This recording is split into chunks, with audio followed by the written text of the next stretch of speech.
마음에 들지 않는 사람하고 잘 지내는 방법이 과연 있을까요? 그 한번 좀 알아보도록 하겠습니다. 특히 마음에 들지 않는 사람이 있을 때는 그 마음에 들지 않는 사람이 문제가 아니라 마음에 들지 않는다고 생각하는 나도 문제라는 걸 항상 생각해야 됩니다. 그래서 그 사람이 보지 않는 곳에서도 늘 진심으로 그 사람을 칭찬을 하라는 거예요. 그의 장점이나 그가 어떤 멋있는 말을 했다든지 어떤 선행을 했다든지 그 사람이 잘생겼다든지 좋은 옷을 입고 아주 멋있는 사람이다 이렇게 칭찬을 자주 하는 거랑 다 들어가게 돼 있고 다 그 사람이 듣게 돼 있고 느끼게 돼 있어요. 사람은 다 영적으로 다 연결돼 있다는 사실에 대해서 분명히 알으라는 것. 누가 싫어진다는 건 나에게도 큰 문제가 있다는 걸 아셔야 된다는 얘기죠. 싫다는 생각이 있다 하더라도 모임이나 이익이 되는 화합의 자리 있잖아요. 회식을 한다거나 어떤 티타임을 한다거나 그럴 때 그 사람을 절대 배제하거나 제외하지 않아야 한다는 것입니다. 결코 나한테 좋지 않은 영향을 준다 하더라도 절대로 배제하지 말라는 것입니다. 배제하면 악은 악을 불러요. 점점 더 그렇게 증폭된다는 걸 아셔야 됩니다. 상대방이 나에 대한 적의를 노출시켜도 그 적의에 대해서 전혀 개의치하지 않도록 하라는 것입니다.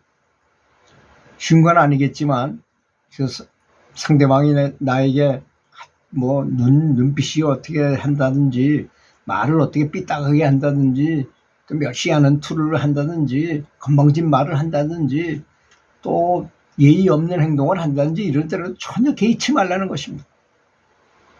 상대가 도전을 해온다 하더라도 맞서지 말라는 것입니다. 반대하거나 충고할 때는 논점을 말해야 될 걸 하나나 둘로 제한해서 그것만을 계속 말해야지 이것저것 말하다 보면 꼬투리가 잡혀요. 그러니까 한 가지 내가 이거 맞다고 내가 한 행동에 대해서는 이것은 맞는다고 생각하는데 이것에 대해서 계속 가지고 한두 가지만 가지고 얘기를 하라는 것입니다. 그 논점에 이게 중요한 키포인트예요. 논점에다가 감정을 개입시키지 않고 내용 본위로 계속해서 밀고 나가라는 것이 중요한 것입니다. 얘기하다 보면 상대방이 내 뜻대로 이끌어오지 않는다고 감정을 실어가지고 그러다 보면 이제 이게 점점 더 커져 버립니다. 여러분, 불이 한번 나면 있잖아요. 끄기가 힘들어요. 처음에는 진압하기가 쉬워요. 이불로 팍 덮어 씌우는 게 제일 나은 것처럼. 그래서 감사한 걸로 확 덮어 씌우는 게 가장 낫다고 저는 늘 얘기하잖아요. 감정을 실지 않는 것이 가장 중요하다는 사실을 명심해야 될 것이고, 그 다음에 내용 본위로 그것을 계속 밀고 나가라는 것입니다. 내용 본위로 이렇게 했으니까 이렇게 맞지 않느냐 이런 식으로. 또 상대방은 항상 나에 대해서 나하고 관련돼서 내가 한 말이나 내가 하는 행동이나 이런 걸 예의주시한다는 점을 알아야 됩니다. 상대방이 보이지 않는 곳에서 늘 그의 일에 열심히 협력을 하라는 걸 보여주는 것이 중요합니다. 항상 그렇게 하도록 해야 됩니다. 또 상대방과 친한 사람을 사이에 두고 역할을 하기 위해서 서서히 다가가도록 해야 합니다. 제가 이제 민원인을 만나서 보니까 저 사람이 성격이 아주 개팍하고 다른 사람을 괴롭히기를 너무 잘하는 사람이야. 저 사람하고 대화해가지고 도저히 해결책이 없어요. 그래서 그 친구의 고등학교 동창들이 누군가를 이렇게 자세히 살펴봤어요. 그랬더니 내가 잘 아는 나하고 친할 수 있는 사람이 한 사람이 있더라고. 그래서 그 사람한테 부탁을 했어요. 야, 내가 그 친구가 자꾸 이렇게 나를 괴롭히는데 당신이 좀 어떻게 상황이 좀 부드럽게 좀 만들어 다오. 그래서 한참 연구한 내용을 그 사람한테 얘기를 했어요. 그랬더니 그 친구를 통해서 하니까 아주 부드럽게, 아주 훨씬 더 부드럽게 친구한테들까지도 다 소문이 나는구나 하는 걸 이 친구가 느끼니까 나한테는 원망을 할지 모르지만 그 친구한테까지 그러고 싶지 않은 생각이 들 거 아니겠습니까? 동창들한테나 이럴까지. 또 한 번은 너무나 어이없는 민원을 집어넣어가지고 나를 괴롭히는 사람이 있었어요. 그래서 또 또 나는 아닌데도 불구하고 나인 것 같이 이렇게 느껴질 수밖에 없는 뉴스가 나왔어. 그러니까 내가 해결할 수밖에 없는 거야, 그거는. 그렇잖아요? 어느 교육청의 장학사가 어디서 뭐 고스톱을 쳐가지고 어쩌고저쩌고 나오는데 그게 누가 들어도 나인 것처럼 될 수밖에 없는 상황에 딱 걸렸어요. 그래서 이제 그 신고한 사람이 누군가를 보니까 그 앞에 교복 장사를 하는 사람인데 그쪽 집하고 저쪽 집하고 그 이해관계가 있었던 거예요. 그런데 내가 트집 잡을 게 없었는데 있으니까 그냥 바로 그걸 했는데 그래서 할 수 없이 내가 출동해가지고 그 이제 그 사람을 알아보니까 고등학교 졸업하고 어디 졸업하고 뭐 이런 걸 알아보고 그 학교의 동창회 사무국장한테 전화를 했어요. 내가 이러이러해서 이런 일이 있는데 뭐 그랬더니 알았어요. 그랬더니 자기가 전화하는 거야. 동창회 사무국장이 전화를 딱 하니까 이 친구가 굉장히 미안하잖아, 자기가. 내가 찾아가자마자 3초 만에 그냥 바로 그냥 글을 내리고 사과하고 아주 아무것도 아닌 걸로도 쉽게 끝날 수 있더라고. 이렇게 대인관계 서로 안 될 때는 그 사이에 한 사람을 두고 그 사람하고 친한 사람하고 이렇게 해가지고 같이 이렇게 협력해가지고 문제를 해결하는 것도 좋은 방법이 되더라는 것입니다. 그리고 상대방이 가진 취미에 그 사람이 가진 취미 활동 있잖아요. 그런 것에 적극적인 관심을 보이는 것도 굉장히 유리합니다. 그 사람에게 있어서. 실은 부하 직원이 있으면 의식적으로라도 중요한 일을 맡기도록 하세요. 그 사람을 자꾸 이렇게 옆으로 배쳐가지 마시고 중요한 일을 맡기도록 한다는 것입니다. 그리고 더욱더 중요한 것은 뭡니까? 우리가 많이 해야 될 것. 바로 저 사람이 나를 싫어하고 내가 저 사람이 싫어졌다는 것은 전생의 업보하고 관련이 있다는 것.